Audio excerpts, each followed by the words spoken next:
Hello and welcome into Damageplan MMA podcast presented by Fierce Challenger Series 4. On today's episode, it is that man right there, Julian Ruiz, one half of our main event in just a couple of weeks over at Clearfield High School. For tickets to our March 18th show, head over to fiercefightingchampionship.com and make sure to get your tickets before this event sells out. Julian and I got the chance to sit down and talk a little bit about his fight career, what he's looking forward to in this main event, as well as how he came to be a fighter in the first place. So without further ado, here's myself with Julian Ruiz. Julian, thanks so much for joining us, man. How's it going, man? It's a pleasure to be here. Dude, we're more than happy to have you here, and we wanted to talk to you a little bit about the fight, but we also just kind of want to get to know you a little bit better. But we're going to kick things off with you in your first main event. How does that make you feel, man, headed into your first main event ever? Good. It's a long time coming, man. No, I was gonna say I should have been a main event a long time ago for other shows, but I guess I'm just building my credential. It's my third fight, so it's just an honor to have a main event in my third fight. So, tell me a little bit about the preparation headed into this upcoming matchup and just the preparation over the last few years, I should say. well, the last few years, it's just dedicating my life to this. Pretty much everything I do resolves around this. All the jobs and all the things I do on the side, everything I watch, it all builds up to eventually, help me with my fighting career and becoming one of the best in the world, the best in the world one day. Yeah. So my preparation, I mean, it's just train at the pit at 11 every Monday, Tuesday, and Thursday, and then meet up random times with my coaches and other teams and stuff. I'm always trying to train at 11. I usually do it even if we don't train at the pit. I go to the combat arts, get some grappling in there at 11. So just constantly, preparing. And I feel like these last couple of years, every time I prepare, I haven't had too much time in between fights. I feel like every after I fight, I get injured, and then I have to focus on getting the injury back, and then before you know it, it's like, all right, time to fight again, and then I have somebody to prepare for. So, um, yeah, it's been pretty busy, this year, but a lot of good stuff. A lot of southpaws though, especially lately. The last couple of years, been preparing for a lot of southpaws. My pro debut was against a southpaw, and my last boxing match was a southpaw. And this guy's a southpaw, and I've been getting ready for him for what feels like half a freaking year. Almost a year itself. Needless to say, it seems like you're pretty prepared for this upcoming matchup. And on top of that, I mean, you were supposed to fight him back in January. Were you kind of excited to get back in there with someone who you were already preparing for, someone that you kind of already had an idea of what your game plan was going to be going into January, and now you just get to face him a couple months later? Yeah, man, it made it a lot easier for me and my team. I mean, we spent a lot of time preparing for him. Southpaw, that's grappler. He's good off his back, but he's also good on top and pretty strong. Big team that he trains with, a lot of good training partners. I think he trains with Ricky Simmons a lot and stuff. So we knew what we were getting ourselves into. So it just kind of makes it easy. There's a couple of things I wanted to tweak the last camp and didn't have a chance, but now I just get to tweak them. So I felt like I was 100% ready, and now I'm going to be like 120% ready. So What started all of this? What brought you to the sport of MMA? What got you to want to start fighting it, specifically at such a young age? I mean, you took your debut as an amateur at 18 years old.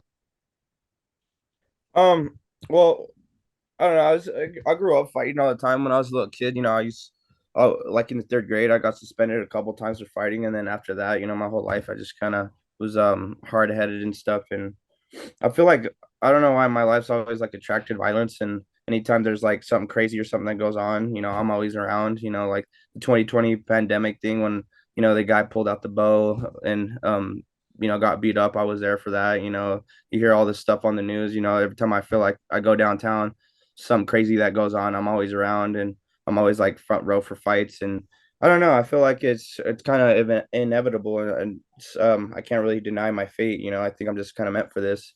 And yeah, I mean, I was always fighting growing up, and when I was 12 years old, I started wrestling when I moved here to Utah. And yeah, I mean, I'm from a small town. It's called Vernal. There's not really too much going on there except for oil field. And then if you're in high school and an athlete, well, the only thing we're really good at is wrestling and drill team. But our wrestling, yeah, is what we stand out for. Like they just won actually. You want to had their very first women's state title, and they did a shutout. They had a women's and a male state title, so they brought home state championships in both. So that's recognition of the team I grew up on. I was never like the big stud on the team, but if there's somebody I knew I should be, I always beat them. When they're I was lazy though on the wrestling team. I just did it because of my friends and everything. So that's kind of what brought me to as well. When I was in high school, I felt like I had a good chance to take the state as a senior, and I had that in my head. And then I the guy that ended up taking the state, I stuck him, and I had him in a head and arm, or a cowboy, what they call it, and he's supposed to be passed out, and a bunch of stuff happened like that, and it's kind of like showed my drive that I had the potential to be a good athlete, and instead of going to college and what's it called, wrestling, trying to wrestle or anything, every time I was done wrestling somebody that was good, I'd be like, yeah, if I fought this dude, I'd beat his ass for sure. So um after I was done wrestling, I used to see all these the the local fights in the town. I think they're like Ultimate Combat and stuff like that in Vernal. And I went to see one of my friends fight one time, and I was like, all right, when I turn 18, I'm gonna do this. I was like, I just had a feeling that I was, and like it was meant to be. And then I was training for a couple months. Then I went to a couple gyms, they shut down. I went to this other gym.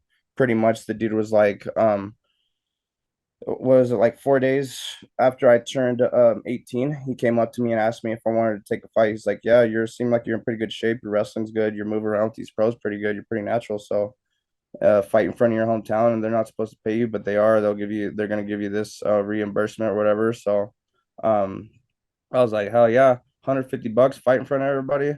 I did say when I turned 18, I was going to do it. It's like I just turned 18 4 days ago. So it's like, I guess it's meant to be, And I was pretty nervous, and it all started from there. And then from there, here we are now.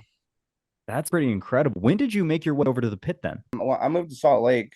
So I guess a little background on my career. I guess a lot of gyms were shutting down in Bernal, and then this guy named Travis Marks became like my main mentor. Opened up a gym down there. He was a Bellator vet and the most successful guy to come out of the basin.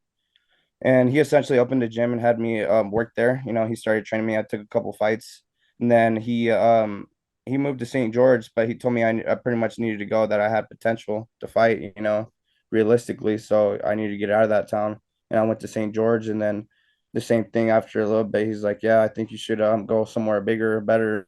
And I was gonna go to Albuquerque, New Mexico, because that's where he was training at, and Greg Jackson's and stuff, and he had coaches and friends up there. But my brother had called me about he got out of the military and wanted me to move to Salt Lake and be closer to the family. Partly as well, he said that he's getting out, so the government was going to pay for our rent, but that never happened.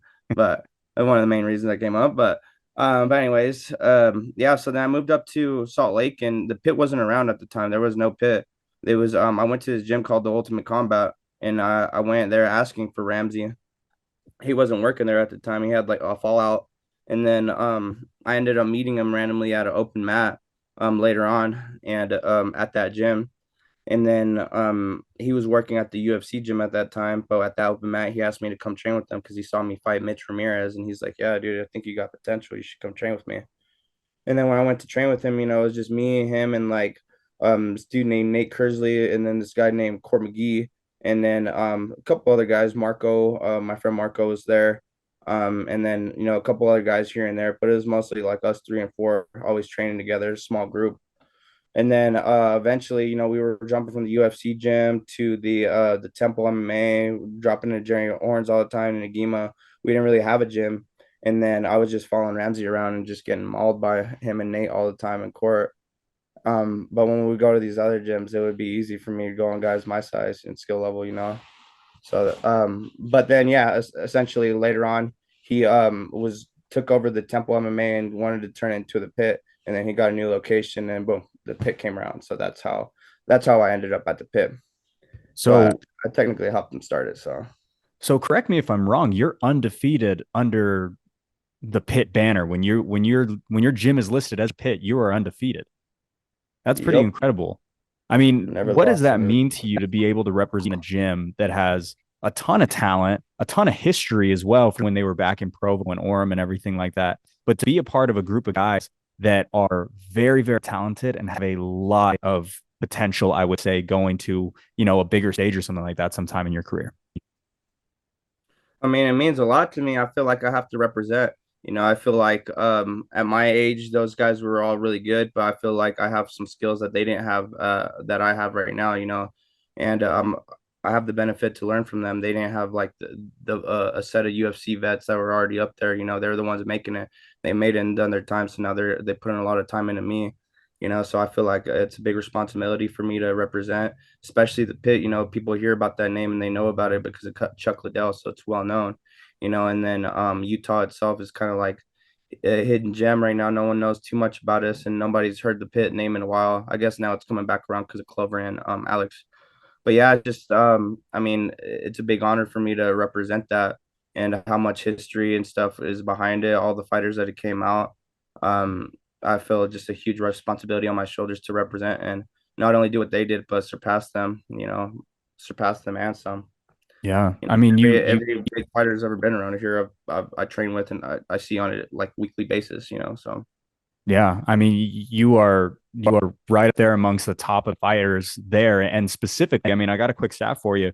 You have of all fighters in the state of Utah, you have the longest win streak of any fighter in the state of Utah that trained and lives in Utah. There's a couple others in Vegas that compete here, but you are of Utah-based fighters the longest win streak. What would you attribute that to? What do you attribute that longevity of you? You haven't lost a fight since you fought Mitch Ramirez back in 2017. It's been almost 6 years since you faced a loss. Where do you attribute your longevity to? Just preparing appropriately, in the amateurs, it was a little bit more. I was down to fight everybody because I knew I was better than everybody, and I was the wanted bigger guys to have good competition. But now in the pros, it's kind of like you.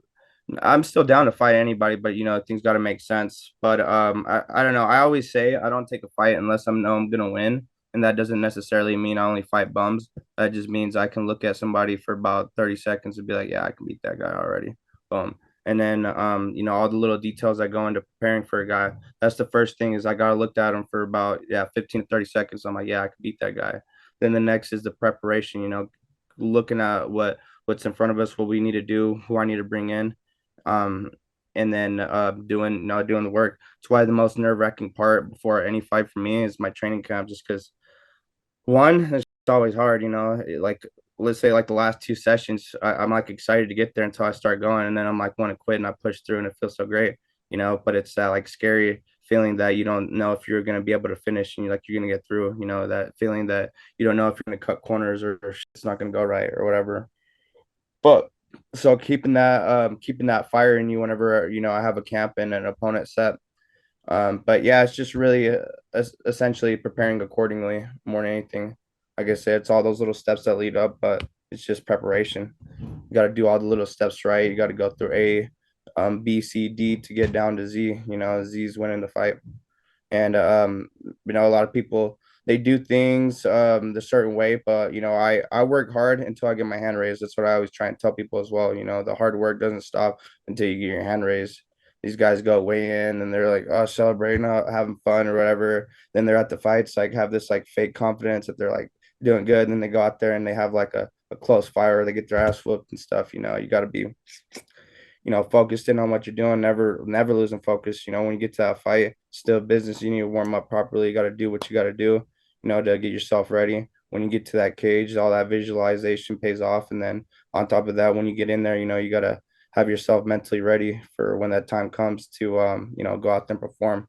You can't, it's pointless to have a great camp and then, go out there and not show up, so that showing up also has to do with your preparation. If you've manifested this a million times, then it shouldn't be, too nerve wracking. So a lot of people testify to when they see me fight, they see how calm I am because I've prepared. I've already been in that situation in like the mental feel, the manifestation, a million times. So yeah, Yeah, I guess that's all I can say is preparation, hard work. no, I mean, you have had. Correct me if I'm wrong. I believe you've had like 50 between Muay Thai boxing and MMA between your professional and amateur careers. You've had nearly 50 fights. Is that a correct stat? Yeah, it's pretty close, about 40, 50, something like that, a little more I, than 40 now. I mean that's pretty incredible. So would you attribute everything you just said, everything about preparation, doing things the right way, getting ready on the day of the fight, being there and calm, cool, and collected, prior weighing in, making weight, doing everything you have to do as a pro? you attribute that kind of to all these fights that you've had over your life beyond the wrestling, beyond growing up and having kind of always being around the violence, but also these other sanctioned fights that you've had? I mean, 50 fights is a lot of fights for someone at your age. I think the experience is another thing, is that like I look at these guys' records, but then you look at them like their Facebook and their Instagram, those times in between their fights, they're really not doing much. And they have like, 15, some people at the most like 20 at this stage, that I'm at.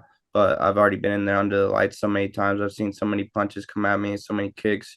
I've had literally like 12, 15-minute grappling matches nonstop. I've had like, yeah, I've done tournaments where you grapple 11, 15 times in a day, won them all too, type of things like that. So yeah, for sure, the experience, pays off. It's like, if you see somebody throwing a punch, if you look at somebody who's thrown that punch 50 times versus somebody who's thrown that punch 5,000 times, which one's gonna look better? Obviously, the guy with more. So experience has a lot to do with it. And yeah, I mean, I'm just blessed to be able to fight, get to have the experience that I have. I obviously could have had more. I could have done a lot more. There's times where I cut corners. That's another thing too. In the amateurs, there's times where I cut corners, and every single time I ever cut corner and I felt it like deep down in my heart, it comes out in the fight and it shows. But every single time I've put all my chips in the bag and done everything I was supposed to, it's never no went out. The last time I didn't get I did all that and I didn't get my hand raised. I thought I should have, and there's reasons that it wasn't, it's a close fight and stuff like that, but yeah, for sure the experience pays off. That's why I try to tell these amateurs, stay get in there and fight, try to keep moving, try to keep going. You don't need to be cutting too much weight for free. It's if you're especially in the amateurs, it's time to take risks. So why would you not want to feel somebody way stronger than you? So when it actually matters, you got somebody half your size, you felt that and used to feeling like a big strength, and it makes it a little easier. So Yeah, you've talked about we took before we turn the cameras on. I mean, you're thinking about even going down to bantamweight at some point in your career. I mean, is that something that you think is going to be in the next couple of fights? Do you think that 5 years down the road? When do you think you would want to make a change like that? bro, financially, really, that's what depends. I would have to be getting paid a lot of money to make that weight. First of all, because I mean, it's not going to be easy. It's never easy making weight, but it'd be a lot harder to make. And I would have to be able to have somebody that I can have there constantly watching all my meals and like watching me 24/7. I just don't have the money right now to have somebody care enough to do that for me. So other than myself, and Well, I got limited resources as well. So yeah, but I mean, I probably I wouldn't bank on that till about the fourth or like fifth or sixth fight or something like that. you're 8 years into your fight career. What would you say is the biggest thing that you have seen change in the sport of mixed martial arts? Because over those 8 years, this sport has gone from a very unpopular sport to one of the most popular sports in the entire country. What would you say you've learned or noticed about the growth of MMA in just the last 8 years since you started? The obvious answer, it's definitely a lot more mainstream. You got more fighters like posting and doing the social media type of stuff. So you get a lot more capping type of thing. But um, as far as that, I mean, I feel like if we're talking about the whole sport in general, this is a new age because back in the day, they didn't have the amateurs. I say this all the time. They didn't have the amateurs. So all these guys, you see their full records, that's all their fights. Then you're coming up with some guys, like me, I got a lot of amateur experience. So, I'm a little older and 26 and only got 2 fights, but I don't only have fights, I got like 50 fights. So just I feel like more guys like me are gonna come up. And then the other thing is, we're seeing more fighters become coaches. Same thing with me, I got one of the most successful guys that ever came out of here.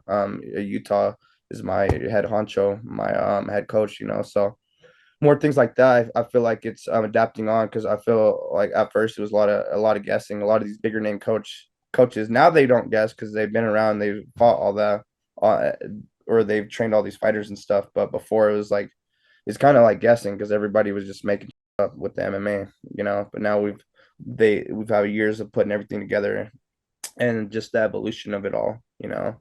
And it comes in waves, Sometimes it's like the strikers are dominating. Sometimes it's the grapplers that are dominating. Recently it's been the grapplers dominating, but now the strikers are about to come back or are coming back with like excuse me, Leon's win, and then Volk, his good fight or whatever. So I think people are now starting to lean less on grappling because I feel like for there was an area where it was like all these big grapplers were taking over, and then Anderson era with the strikers were dominating everything.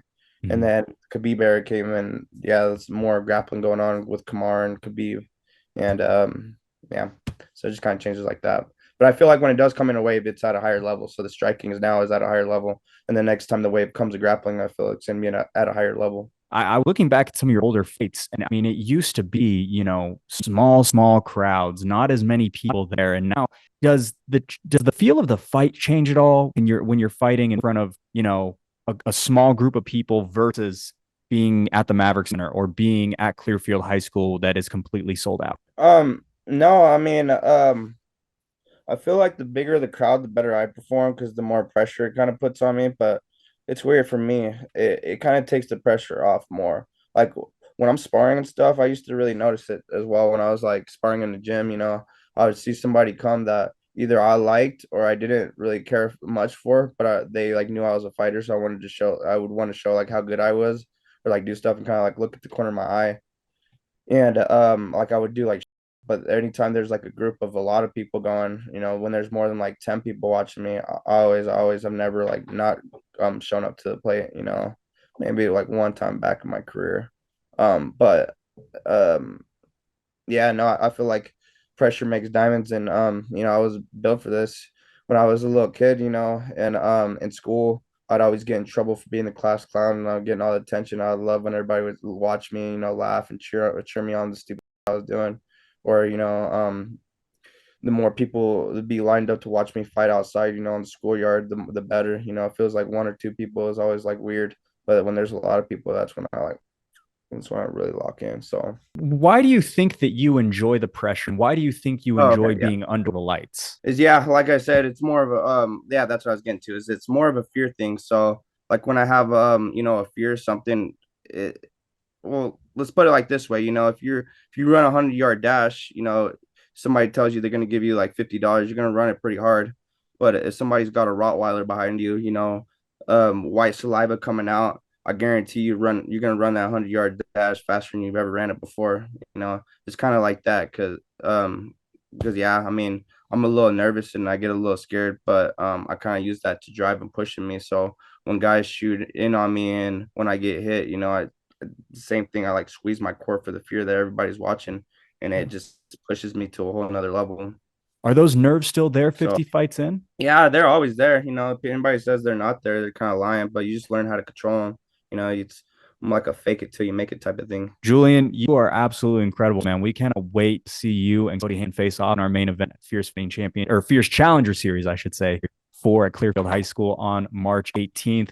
Where can people find you? How can people get a hold of you? And how can people support you on your professional fighting journey? You guys can hit me up for tickets if you guys want to find me and get a hold of me. My Instagram is King J underscore 100K.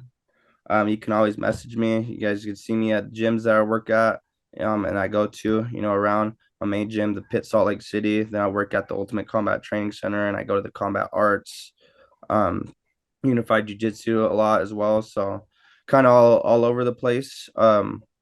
So get a hold of me there. But yeah, the biggest thing, follow me on Instagram if you can.